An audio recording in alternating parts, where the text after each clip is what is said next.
This podcast is brought to you by Most Valuable Podcasts, leading the league in podcasting entertainment. What's up? Real MVPs, Ricky Whitmer here, and welcome into another edition of the Draft Room Podcast right here on MVP Sports. I am joined with my partner in crime. I thought there was something wrong for a second. JD, how we doing? I'm great, man. How are you? I am doing fantastic. I'm going to break down the fourth wall for a second. Just had a great conversation with you. We had set to record an hour ago, but you and I were like, hey, let's talk about some cool ideas, some cool happenings that we could do for the channel. And we spent an hour talking about that. So I'm not going to tell you what we talked about, but just know, guys, we're always thinking how to make this better. And we got some cool ideas planned for the year of 2024. But we're back talking NFL draft. Last week was Dave and I talking NBA draft. You can check that out right now on the YouTube channel. Does this year's draft class suck? Is what Dave and I talked about. Today, JD, I almost said Soapy. JD and I are talking about the Senior Bowl. It happened. Who fell, who rised, who did good, who did bad. Before we get into everything, JD, what do I have to do? I'm putting you on the spot. What do I call it? What's at the beginning of the show? House cleaning. House cleaning, housekeeping. It starts with a C.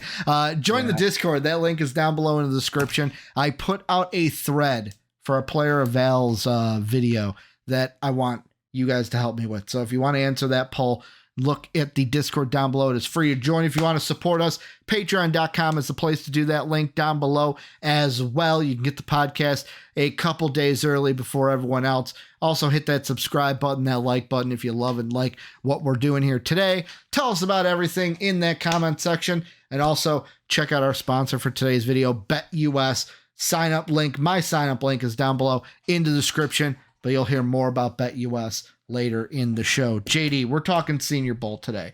And the Senior Bowl happened this weekend. The Senior Bowl to me, JD, it's always an enigma because it's like, so I know that football's different than basketball. You have to be a 3-year player to even come out in the NFL draft. Seniors are not as looked down as in NFL than they are in the NBA. But the Senior Bowl is always something of like, these are usually not the top prospects. These are guys still fighting to try to get their stock rising. But this year there was one dude, JD, that kind of caught my eye. And that's Spencer Rattler. And the reason why, if you're sitting there and you're like, Ricky, why did he catch your eye? JD, this is a kid.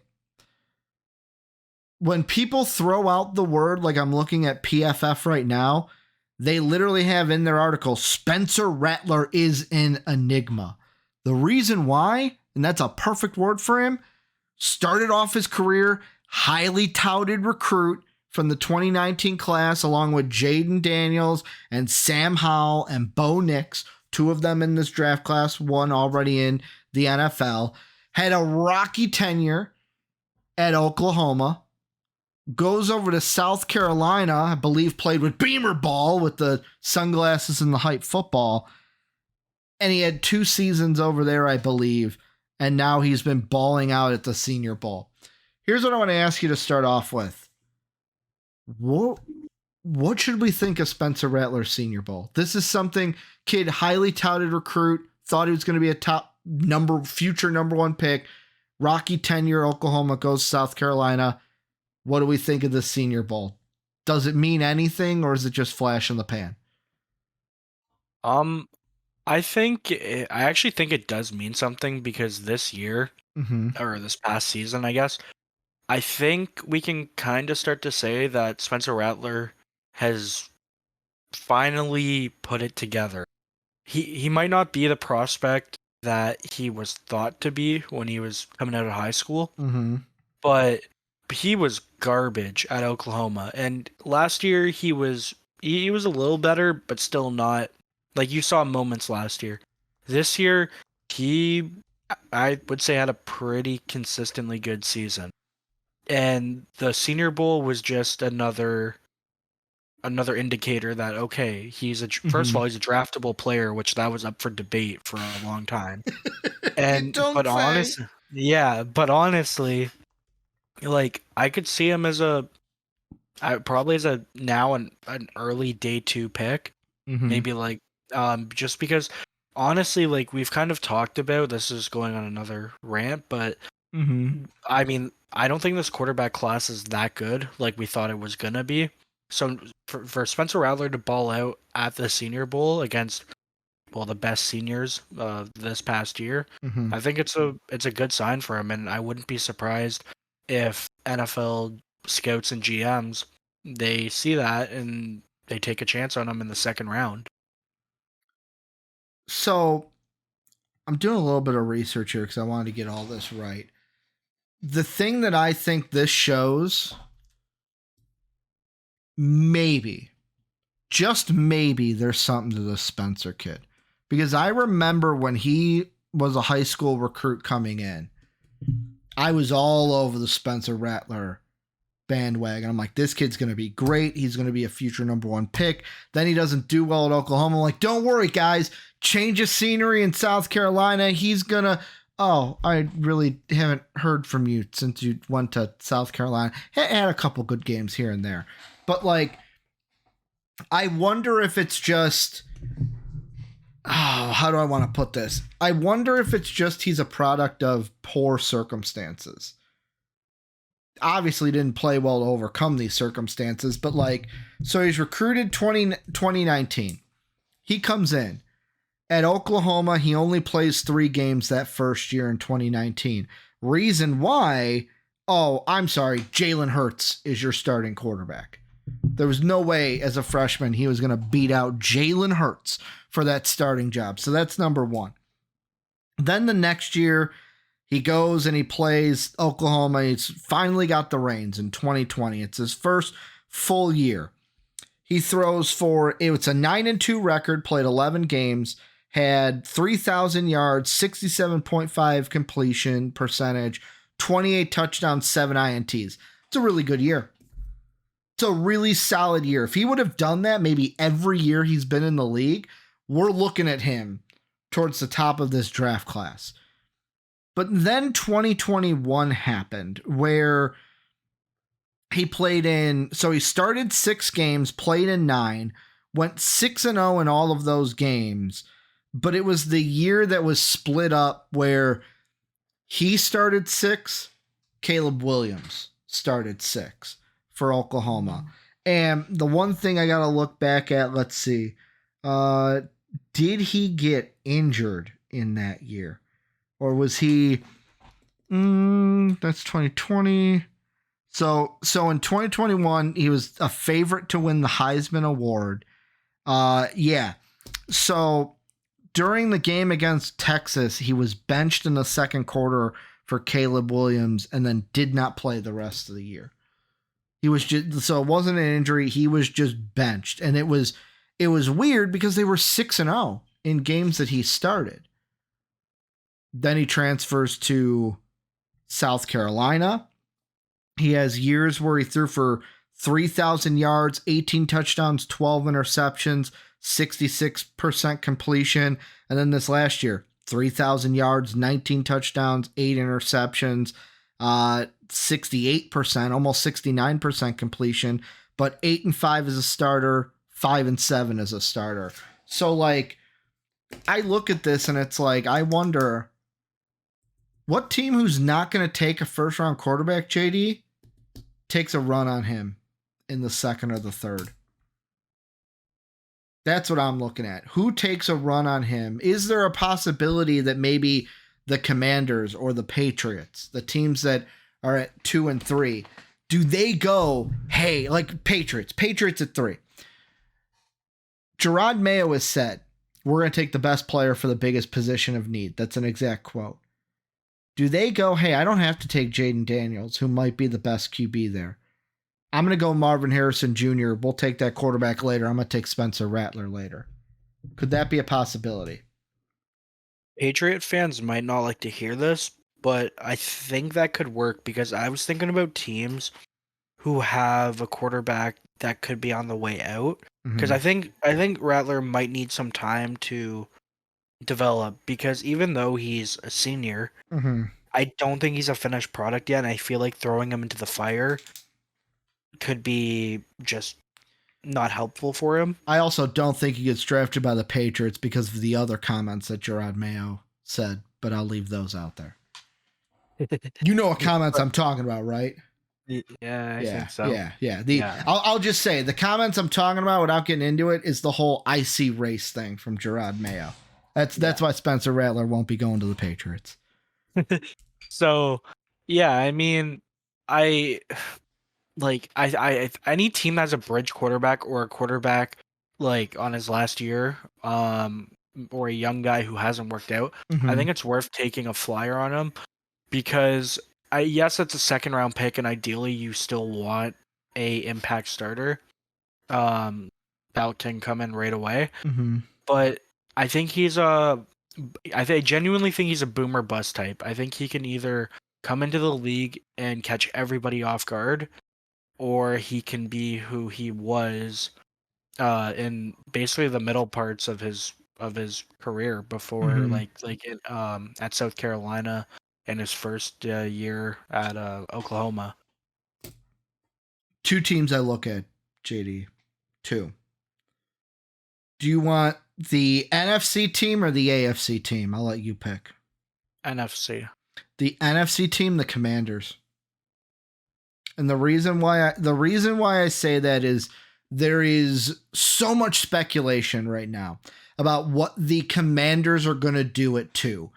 Before this weekend, JD, the conversation was around, are they going to trade back? Is a team going to trade up to number 2? Apparently, 2 of the biggest teams, maybe we talk about this in 2 weeks' time when stuff kind of speculates. I know at some point I'm going to mention one of these teams later on, and you guys will know why when I say it. But apparently the Vikings, Raiders, they're 2 teams that Jeremy Fowler has said look for them to move up.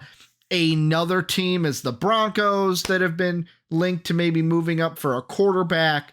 And the Commanders at 2 kind of seem like a spot where it's like, hey, that may be open for business. Now, after this weekend, the speculation is, will they be moving up to number 1? Are the Bears going to trade the pick? Because now that they have Cliff Kingsbury as the OC in Washington, or are they going to try to get Caleb Williams? I think there's a chance that the Commanders could trade back, because I'm going to be honest, the way I'm sitting right now, Bears aren't trading that pick. Bears are going to go Caleb Williams. They're going all in on him. Commanders are going to be in a situation we either draft or we trade. And the Commanders have a quarterback who, I will be completely honest, beginning of the year, I talked so much ish on this guy. See, didn't have to bleep myself, JD. I'm bleeping myself. I talked so much crap about this guy that I was like, I don't think he's going to pan out. He's just not him. Sam Howell proved me wrong. Sam Howell was a viable starter. And some people might say me saying him being viable is a slight because, oh, Ricky, you don't like to say that you were wrong. I was wrong. Sam Howell proved that he could be a starting quarterback in this league. They have him for 2 more years. So there's a part of me where the Commanders could technically say their choices are take a quarterback at 2, best one you like outside of Caleb Williams. Option 2, take Marvin Harrison Jr. and keep number 2. Wouldn't be a bad option. Or number 3, let's find a package, have someone trade up. Let's get more assets either this year, next year, year after. And then we'll tackle a quarterback in the 2nd round, 3rd round, maybe like a Spencer Rattler. Like that could now be an option for the Commanders. Yeah, because I mean, like Hal has played better, but I'm not sold. I'm like the Commanders.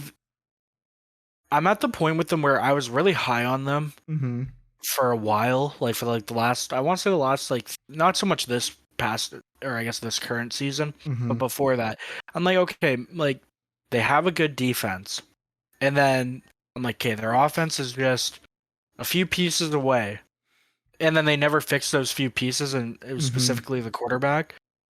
So I'm getting a little impatient with them. I feel like Rattler, again, he's somebody who who could take a year to develop. And they would have 2 under Sam Howell if they wanted to use his full contract. Yeah. So I feel like at this point, I know I said I'm a little impatient, but like I'm willing to try anything at this rate to be a decent team, because especially because they're such a I would say you consider them a small market team. So because they're a small market team, like they're not going to attract the big free agents. They need something. And worst case, you draft Spencer Rattler in like the 3rd round or whatever round that isn't the 1st, and you do what, like he doesn't succeed, then okay, well you're just in the same position. Okay, like try something else. But if he hits, then okay, now you're relevant again. And because like I said, he has that boomer bust potential. It's just what side of the coin does it fall on? The AFC team that I was looking at, the Denver Broncos. Here's the reason why I say the Denver Broncos is because, so yet again, smokescreen, not smokescreen, like it's officially draft season, JD, which means one thing. The smoke screens are out there. Get ready. We want the smoke. That's all it is for just street profits. We want that smoke. I'm going to have my red Solo cups next week. But the Broncos have a decision to make. They want to trade Russell Wilson potentially, but who wants that contract? They don't have a potential out with Russ until 2 years. 2 years is when they can basically cut their losses, eat dead cap, because who's going to keep him? They're not keeping him for the whole 5 years. Like the let Russ cook. We tried to let him cook. He's done. But guess what? Like I said, nobody wants that contract. Nobody wants Russ. I hate when people bring up the Vikings should trade for Russell Wilson. No, stop that. Stop if it. You guys do that, man. I don't know what to say. To be honest, we may, because our GM came from the Browns, and anyone who comes from the Browns can't make logical decisions about football. Especially the quarterback. I digress. Here's the reason why I bring this up, though, is because the smokescreen that I'm talking about this is from an article from denversports.com. They say, according to Denver Sports, Cecil Lammey, many people across the NFL expect Denver to trade up from 12 and will target a quarterback. Lammey indicated that North Carolina's Drake May would be a fine fit for Sean Payton's system in Denver. How the Broncos would move up 10 premium pick slots while being short on draft capital is a bit of a mystery.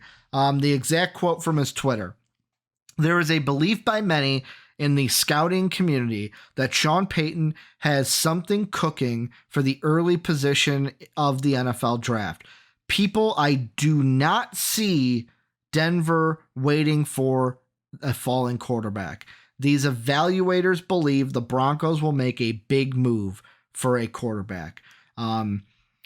It's all buzz, of course, but the Shrine Bowl is where Sirius go to kick off the draft season. I believe he should have said Senior Bowl, the Shrine Bowl.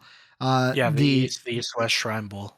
The NFL thinks Peyton is going to move up no matter what. Don't ask about compensation. Some think it won't matter because Peyton won't wait on QB. He wants his guy now. First off, JD, I'm going to ask, do you believe that? Smokescreen, not a smokescreen? What do you think? I think Peyton does want his guy. So you think they will trade up? Well, I don't know if they'll trade up because I think their guy could be Spencer. Well, that's what I was thinking. It's like, yeah. Let's say the whole draft capital thing, let's say they can't get a deal done. Shoot, we don't get Drake May. Spencer Rattler could be a guy the Broncos draft, is what I'm thinking. Yeah. Because Sean Payton, he's gotten the credit for, for kind of changing Drew Brees' career and developing him in that relationship. So I think he might want to try to kick the can at a new prospect. Now, like maybe he can rekindle that magic. With Spencer Rattler. So, I mean, I think it's worth it. Like again, the Broncos are another team of what are you? Like you get all this hype. I've been saying Russ is washed. even when he was still playing his last year with the Seahawks. Mm-hmm. So, I mean, again, what's the worst that can happen? Again, I know that's a fan base that's used to winning and used to dominating, Mm-hmm. but you need something.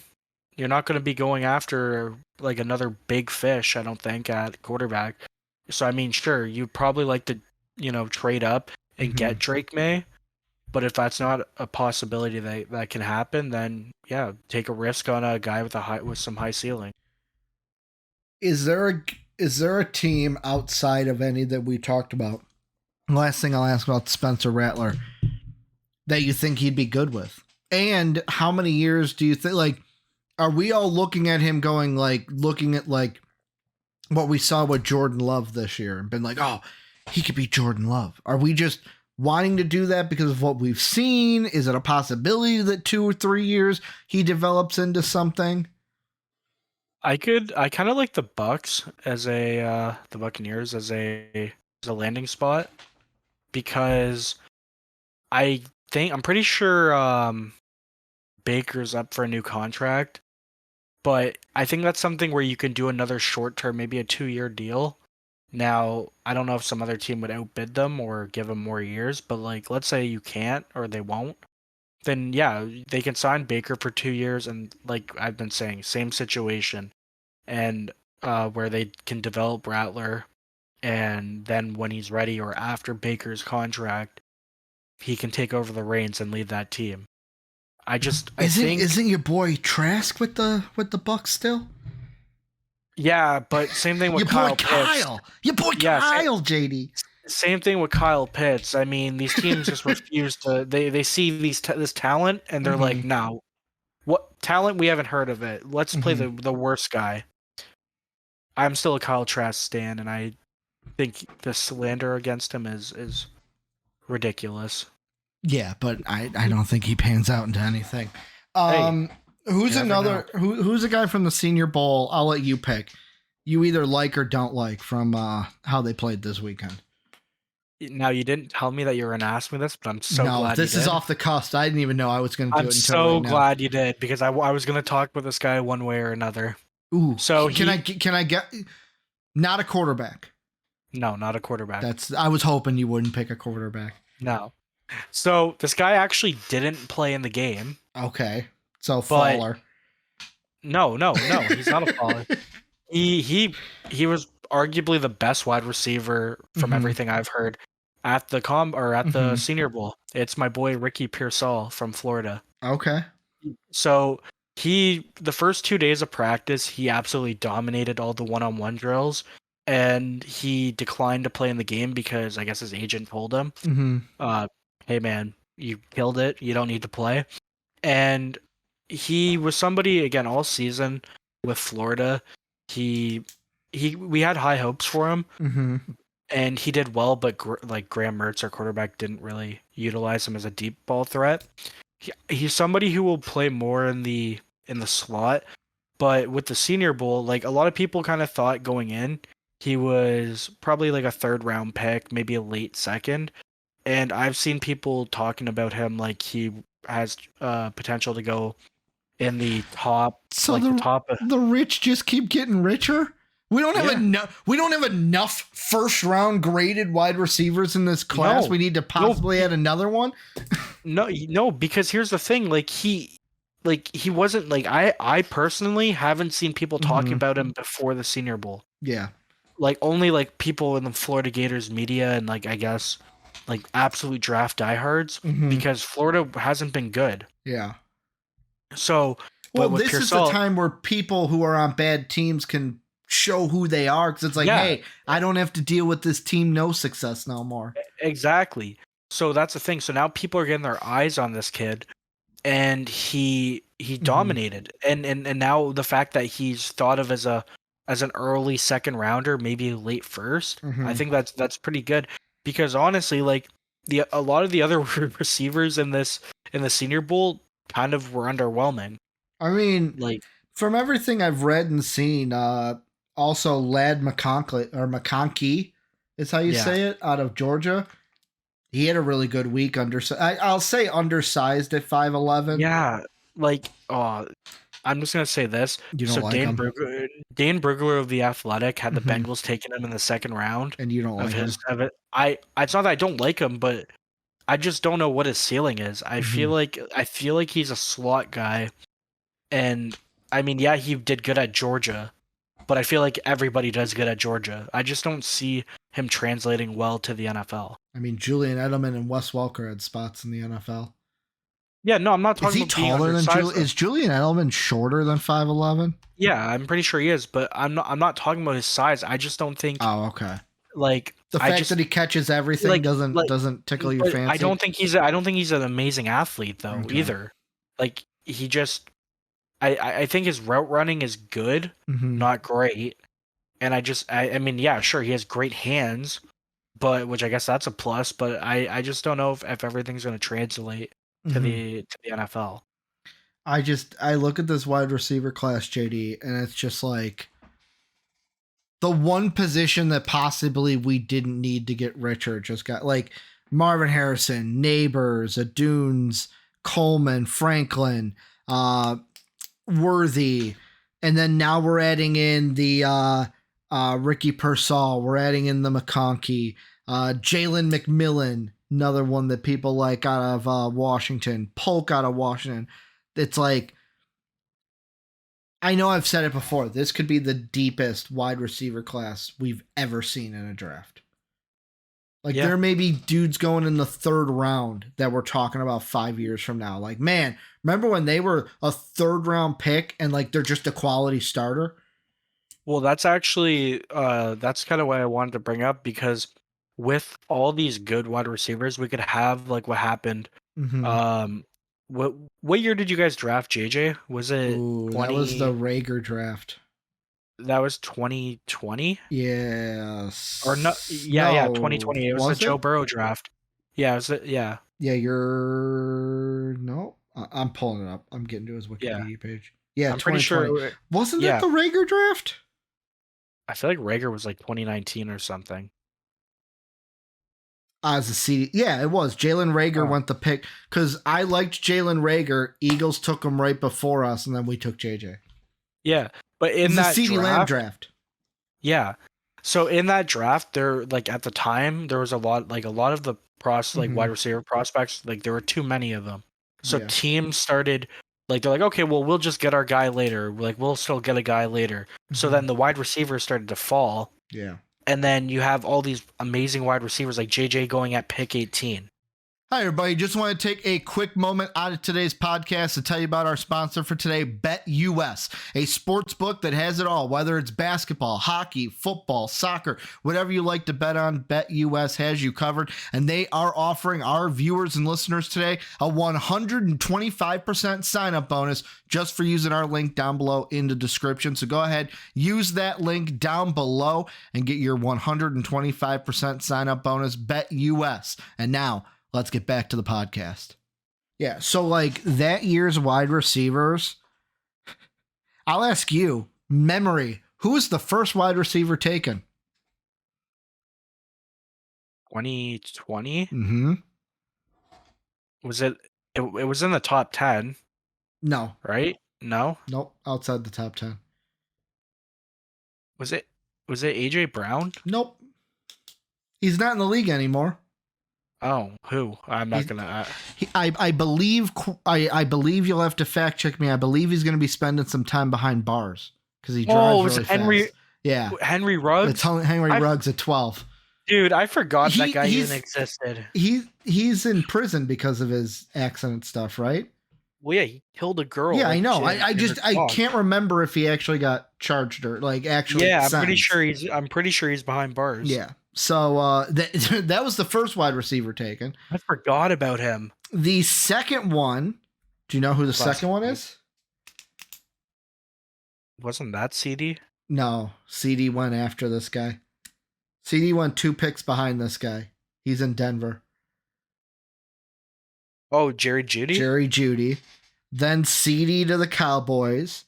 Then Jalen Rager to the Eagles at 21. JJ to the Vikings at 22. 25. This guy's playing in the Super Bowl this weekend. Fine.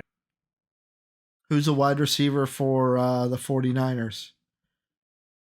And notice how I said wide receiver and not just specialist. It wasn't Brandon. Oh, Debo? No, it's Brandon Ayuk. Specialist would have been Samuel. You had it right. It was Brandon Ayuk. Then you had JD, who did the Bengals take at 33? T. Higgins. T. Higgins, baby. Yeah. Yeah, T. Higgins, Michael Pittman Jr. Remember Laviska Shenault?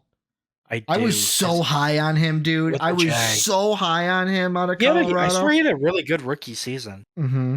KJ Hamler, Chase Claypool, Mapletron was in that draft. Van Jefferson, Denzel Mims. I really like Denzel Mims.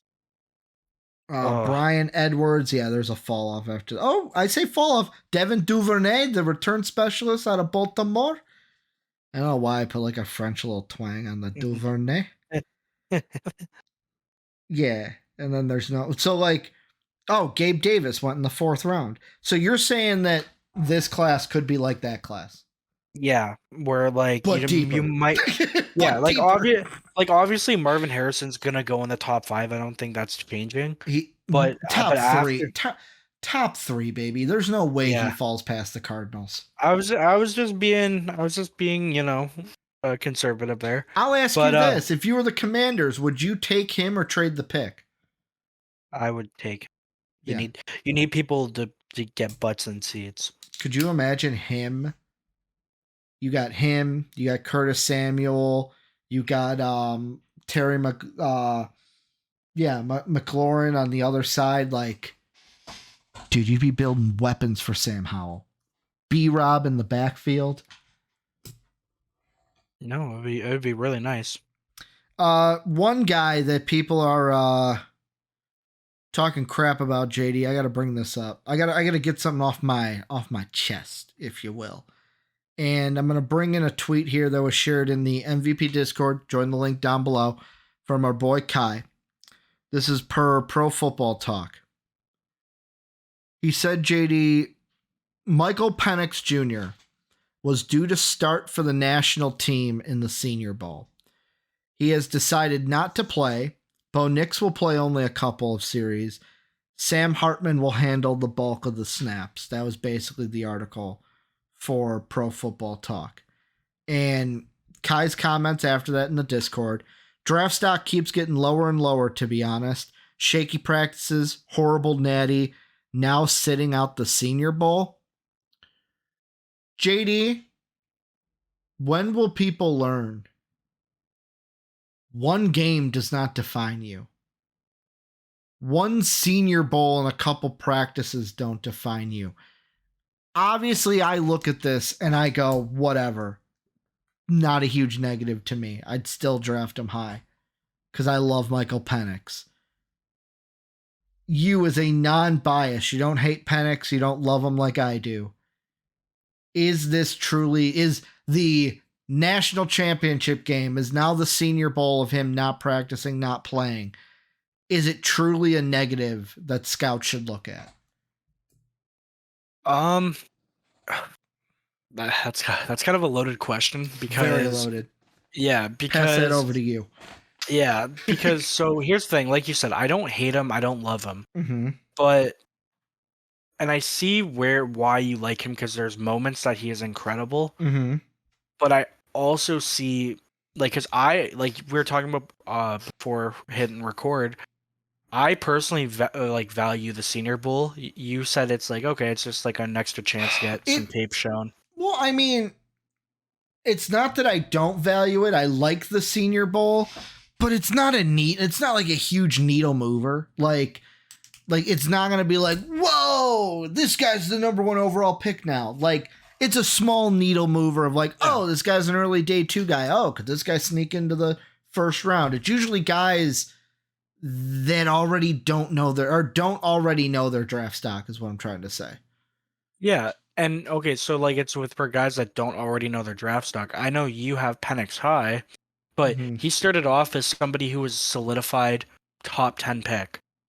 And then as the season progressed, and especially once we got to the playoff, his draft stock, like I know you don't want to hear it, his draft stock started to get lower because even though you might be right and said who cares, it's one bad game, one bad practice or two bad practices, but I know like a lot of NFL GMs and scouts, because they're not watching the whole entirety of the season. Like obviously they'll go back and watch film, but they're not watching it as it unfolds.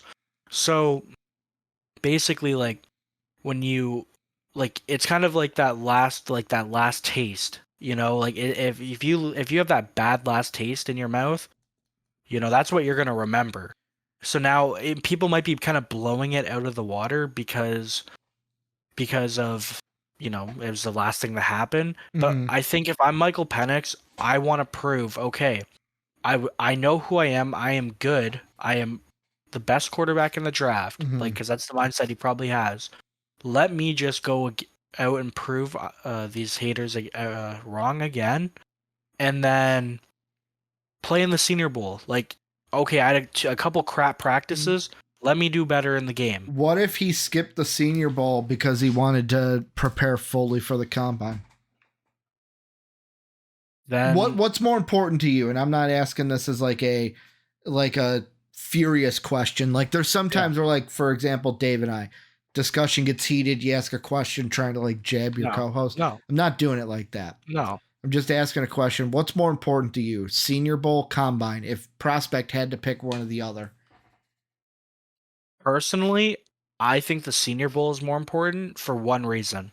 Because you get that game action. With the combine, it's just drills. And sure, you still get testing and that's important. But to me, the live game is what's the most important. So, but for NFL scouts, they probably lean the combine. I lean combine too, but I lean to it also because of one thing you didn't mention. You're talking on the field, which I understand. Yeah. The interviews too. Yeah. Well, like, you can actually talk to them, but like the thing that I think of why people are blowing this out of the water is like we just talked about the wide receiver class. They're amazing. The quarterback class this year, you hit it earlier. Don't exactly remember how you put it. I'm not going to try to twist your words, but I'm going to say it how I'm describing this draft class. It's Caleb and the Boys. If this was a band, it'd be Caleb and the Boys. Caleb Williams. Let's put it this way. Caleb Williams is your Justin Timberlake. The rest of them are the rest of NSYNC. That's how it is. That's just how it is. He's the Justin Timberlake, and then you got the rest of the picks. Some people like Drake May. Some people like you, like Daniels. Some are JJ McCarthy fans. I'm in the Penix pool. Like, outside of Williams, it's a hodgepodge of where you're going to find. It's all a matter of who do I like. Like for example, most people railed me on my last mock draft. You got Drake May way too low. I just don't see, like, I will say this. I'm diving into the Drake May film. I actually have right here, I'm looking at it, my notes that I've started for, he's going to be the first player eval that I put out there. I'm not in love with him. I can at least say that right off the bat. It's not something of like, yes, this is a guy that I need. Whereas like Caleb Williams would be that. For me, Michael Penix would be that. And I feel like when we get a draft class like this, where it's like you get one definitive guy at the top, the rest are just kind of like there and no one's really separated themselves. I almost look at it and go, it depends on what team is going to want him. And I'll be honest, one team that's probably going to end up drafting Michael Penix, the question is, will they need to trade up to do it, is the Minnesota Vikings. Like, I am looking at it, JD, I will call it right now. I know this is a little hedge because it's two of them. If they have bets, and they will, for like who's going to be drafted by the Vikings, it's either going to be Jaden Daniels or Michael Penix. One of those two guys, the Vikings are going to trade up for, and they're going to draft them. I need us to stream day 2 of the NFL draft just to see your reaction. Why day 2? Because I think he's going to be a second rounder. Okay. Well, the way he's a second rounder is if the Vikings trade up and draft Jaden Daniels. Wait, what? So you're gonna take him? You're gonna take him and of? No. You didn't listen to what I said. I said either the Vikings are going to trade up. They're either going to take Daniels or Penix, one of the two. Yeah. Oh, I think they're gonna take Penix in the second round. No, I think that they're either going to trade up. They're trading up no matter what. It's just who are they going to pick? If they trade up for Daniels, Penix could be a second rounder. If they trade up for Penix is a first rounder. Oh, okay. Yeah, I thought you were saying they were going to trade up for like a non-quarterback. Like it could have been. No, they're trading up for because so here's why why I got this opinion. So it came out on the Mina Kimes show. Can't remember who she had on exactly. That the Vikings basically offered the entire war chest to the Colts last year to try to get your boy out of Florida, AR. Apparently, the Vikings loved Anthony Richardson. The Colts almost took the deal, but didn't because they're like, well, these draft picks are going to be so low in the draft. We rather just take AR. And that's what they did. Many people believe that the Vikings like both Penix and Daniels and could be moving up for one of them. Basically, hey, we didn't get our guy last year. We're getting our guy this year. We're getting that Michael, and the reason why they're doing this, the reason why people are saying it is because apparently the prototype that they want in Minnesota is that guy who has that dual threat like AR had last year, which Daniels has, and obviously Michael Penix has. I like it. If I were you, I'd be happy with either one. I would. Now I'll say this: I'm not the biggest fan of Jaden Daniels. I've watched film of him. Maybe it could just be an LSU bias because I don't like LSU and I don't like Brian Kelly. But I don't know. Every game I watched of Jaden Daniels, I was like, I don't know. I just don't like this. I don't like this guy. I don't like this guy as a quarterback. I don't want him as my quarterback. Whereas Michael Penix, I'd watch him watching him against Texas. There was one where two guys were coming in on each side. He goes, "Oh, I'm going to slip between you and I'm going to get some yardage." And I go, how can you look at him and not want him? The arm that he has, the escapability in the pocket. Now, the debate you could have was Washington too loaded and he had too much talent around him, which teams that usually go far in the playoffs usually are teams. It's not just carried by one guy, which I think shouldn't hurt you. I mean, look at Caleb Williams, went nowhere near the playoffs because it was just Caleb Williams. Just watch the Colorado game. They demolished Colorado, and then in the second half, Colorado said, "Hey, we're going to play football," and Caleb Williams couldn't carry them. They eventually won, but he couldn't carry them to the blowout all on his own. It was not a blowout at all. I'll ask you though.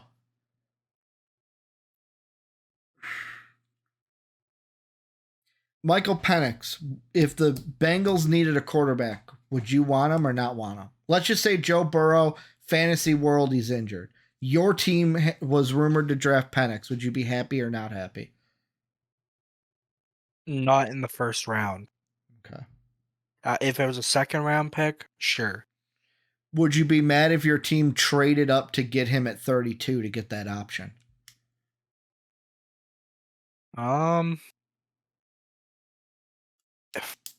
I'm going to assume we're not giving up a lot, so I would say no. I wouldn't be mad. Maybe like 2 picks this year. Usually it's like a second and a fourth or a second and a third or something like that. Yeah, if it's not like if it's not like 2 firsts, then no, I wouldn't be mad. Like I would rather other quarterbacks like like if we had a chance to go for like a Jaden Daniels, then go that route. But you like Jaden Daniels, right? I do. Try to sell me. I'm giving put on your best used car salesman suit and try to sell me this used quarterback in Jaden Daniels. You said this used quarterback? Yeah, because you're a used car salesman. I just think that, like, again, his athleticism is probably the best in the draft at the position, and I think for his age, I think he's one of the smarter quarterbacks in the draft. There was a couple games where he had, like, or I want to say a couple. There was like 2 games. Like, I want to say it was the first game against FSU that he had like brain fog. He made a bunch of mistakes, but for the most part, he was a pretty clean quarterback in my opinion. And he always went, or I shouldn't say always because that could kind of sound like a bad thing, but most times he went for the safe throw rather than the risky one, which I like when you're trying to win a game.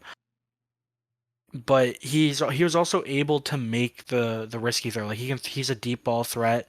He can improve on that a bit, but he's able to do it. He has the arm strength. I just think he's a do-it-all quarterback. I think he's a better version of Kyler Murray. Okay. And I loved Kyler coming out of the draft. So now not so much. Hopefully Jaden Daniel doesn't, get addicted to Call of Duty. But yeah, like I just think he's a do-it-all quarterback, like you said with Penix. I wouldn't say he probably doesn't have as good of an arm as Penix, but I think there's potential for him. Like, I think he has a higher ceiling. I'm a little concerned right now, JD, because as you were talking, I don't know if you guys can hear it or if my microphone has picked it up. Did you hear that? For some reason, my MacBook sounds like a fighter jet right now. Oh, I heard it. Yeah, I heard it when you put it up against the mic. Yeah. I just didn't know if you guys could hear it. Not like that, and I don't know why it just turned into a fighter jet. And I was like, "What are we doing, MacBook?" No, but like the one thing that I was thinking is, like, when you said, like, oh, he's got the arm and stuff, I just look at it and I go, and I'm pulling up his schedule. So the games that they lost, Alabama, 62% completion, 2 touchdowns, 1 interception, had 219 yards. They lost. They got demolished in that game. They lose 55-49 to Ole Miss. That was actually, I can't knock them for that game. 75% completion, 4 touchdowns, 0 interception. That was just a game. That's one that, like, it was just a backyard brawl between those two teams. That was a fun game to watch.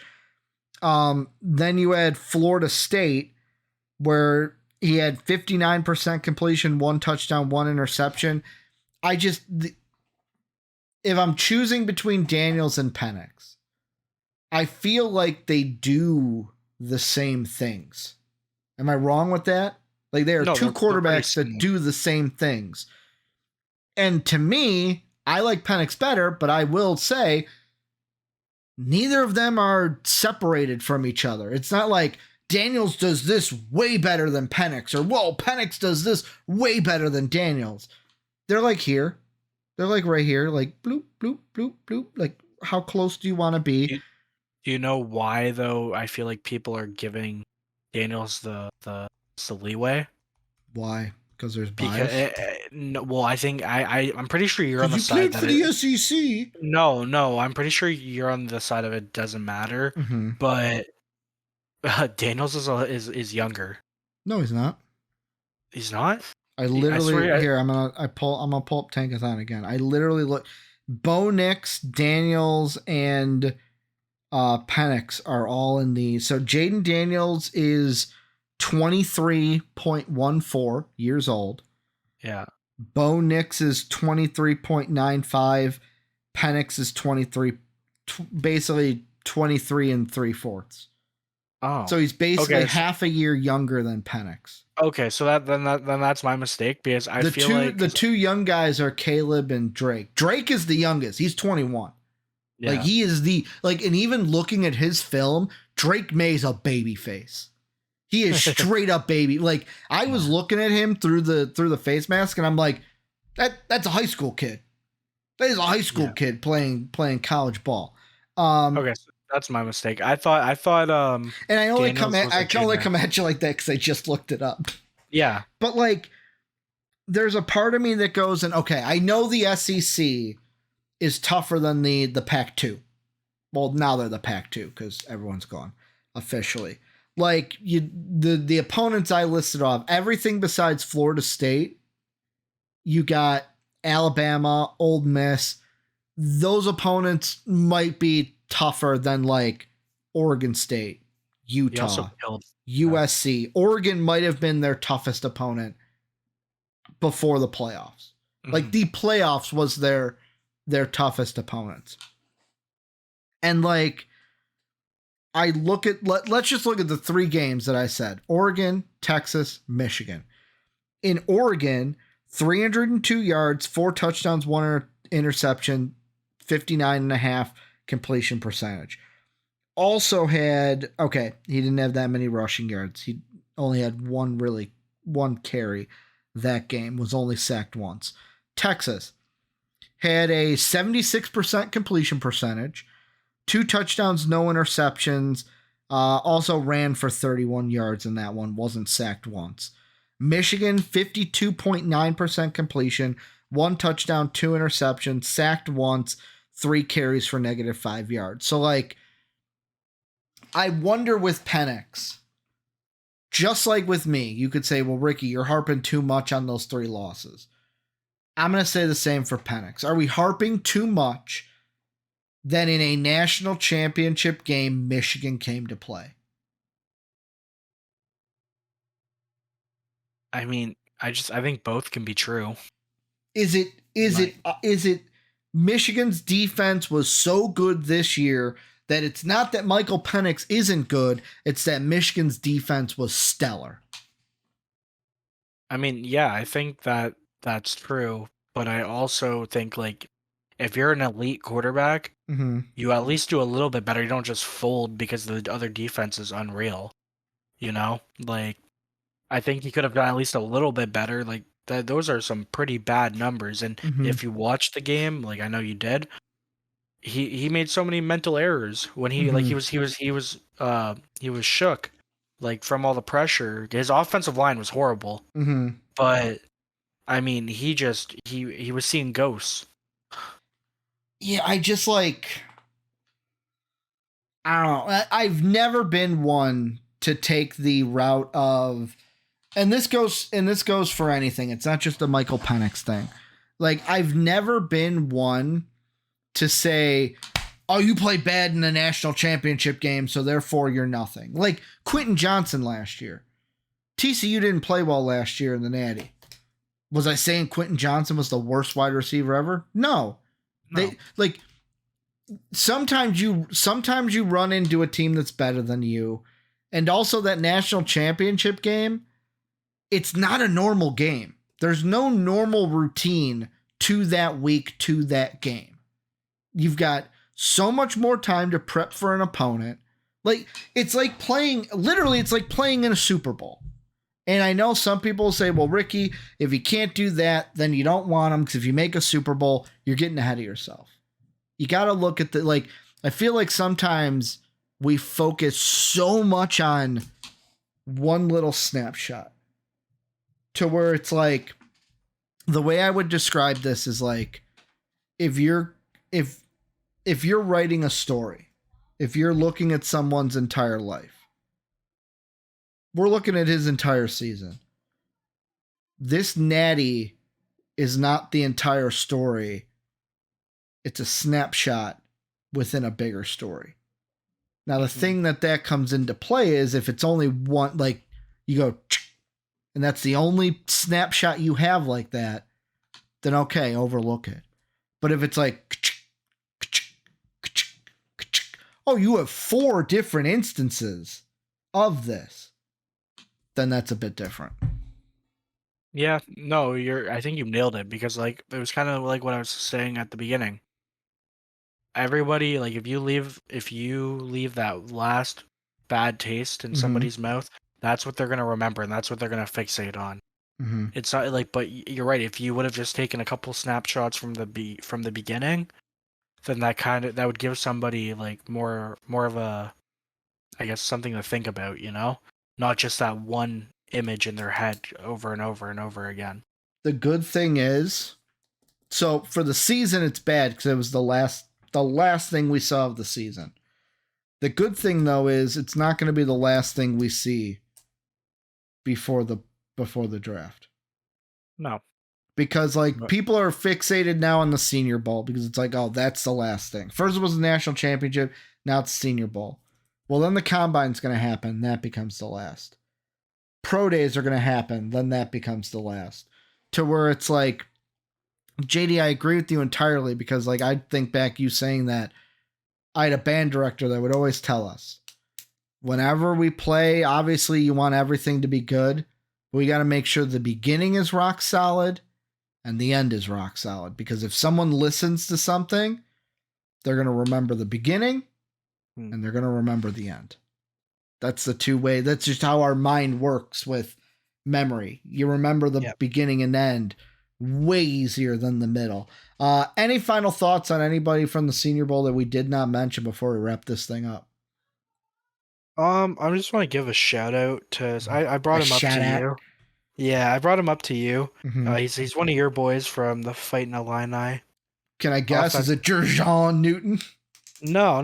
Well, actually, I love him. I hope the Bengals draft him. But no, it's Isaiah Adams. Okay. He's from my my hometown, I guess you could say. He's an offensive. He can play every position on the offensive line. JD just doxed himself if someone looks up where he's from. I mean, brother, it's not like a town of 2 people, so I'm sure I'll be okay. But he can play all positions on the offensive line besides center. And honestly, he's probably gonna go somewhere between the 3rd and 5th round if I had to guess.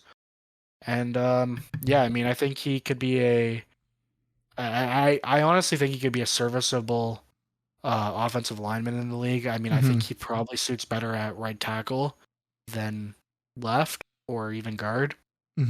But yeah, shout out to you, buddy. A guy at work put me onto him, and I actually watched his film, and I was pretty impressed. And now you want the Bengals to draft him? Hey, man, we could use some offensive line depth, so I'd be cool with that. Well, that is going to do it for the draft room this week. I want to thank you guys for everything you do. Make sure to tell us down below what you guys think. Was there anyone we didn't talk about? I know that this conversation was pretty much fixated mostly on, we knew the Spencer Rattler stuff was going to happen. The Michael Penix stuff just kind of became a organic conversation during. If there's anyone that we didn't talk about, let us know what you guys think down below. Let's continue that discussion in the comment section.